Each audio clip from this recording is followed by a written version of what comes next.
Le 16e Festival Les Perséides dévoile sa programmation et sélection officielle des films au Centre d'art Les Perséides à Percé. Comment cette édition mettra-t-elle en valeur le cinéma indépendant? Pour en parler, nous recevons Guillaume Moilène, directeur de la programmation. Chapelet! Chapelet! Chapelet! Chapelet! Monsieur Rochette, un cadeau de ma mère.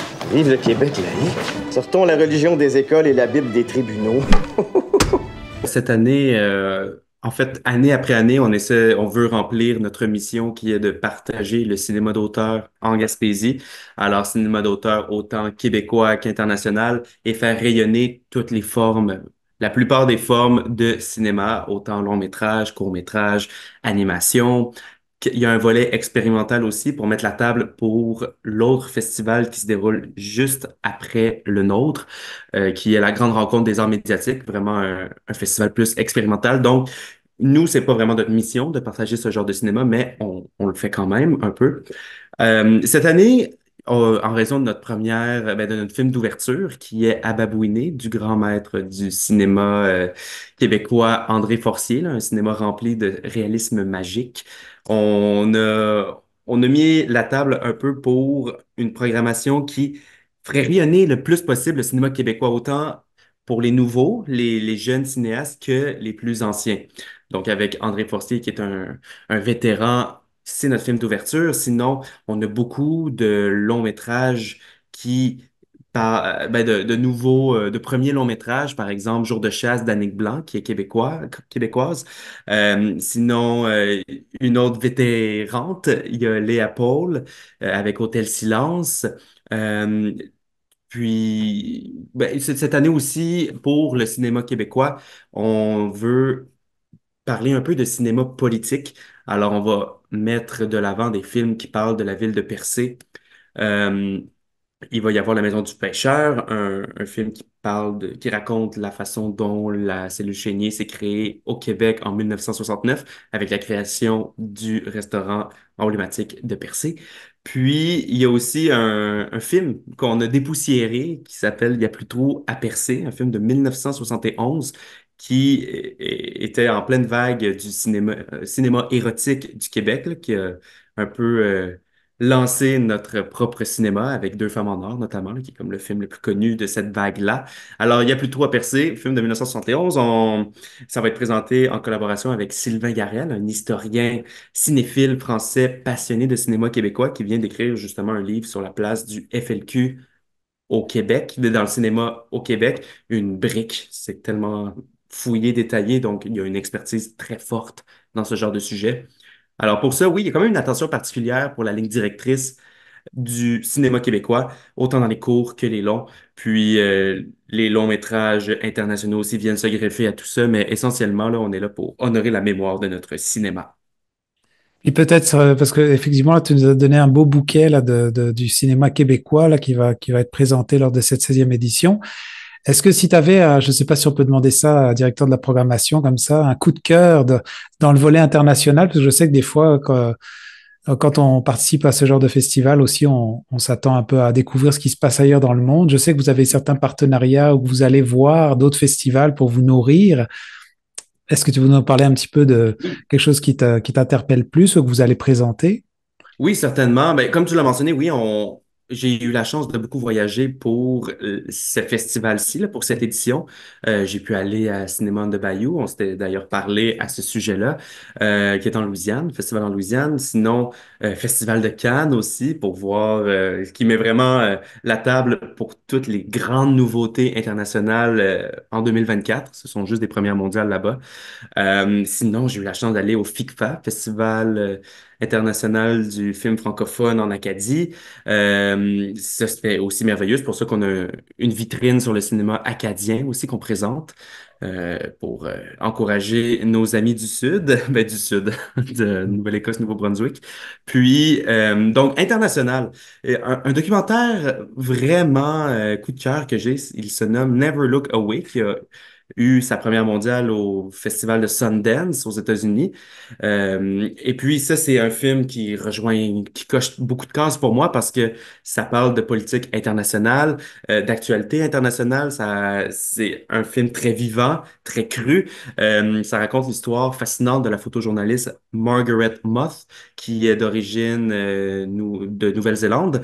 Et elle, dans le fond, tout un personnage mystérieuse et était toxicomane. Et là, elle cherche l'adrénaline la plus forte.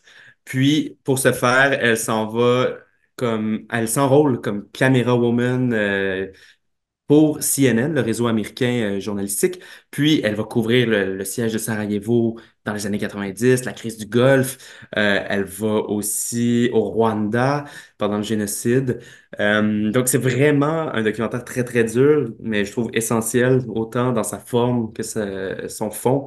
J'ai adoré ça. Grand coup de cœur. Ou autre documentaire que j'ai beaucoup, beaucoup aimé, Dancing on the Edge of a Volcano, encore une fois, un film de un peu actualité internationale qui mélange art et actualité. Ça raconte l'histoire d'une équipe de tournage d'un film qui veut faire un documentaire, en fait, veut faire un film en 2020 lors de l'explosion du port de Beyrouth. On s'en souvient, ça avait vraiment fait les manchettes, c'est une grande tragédie.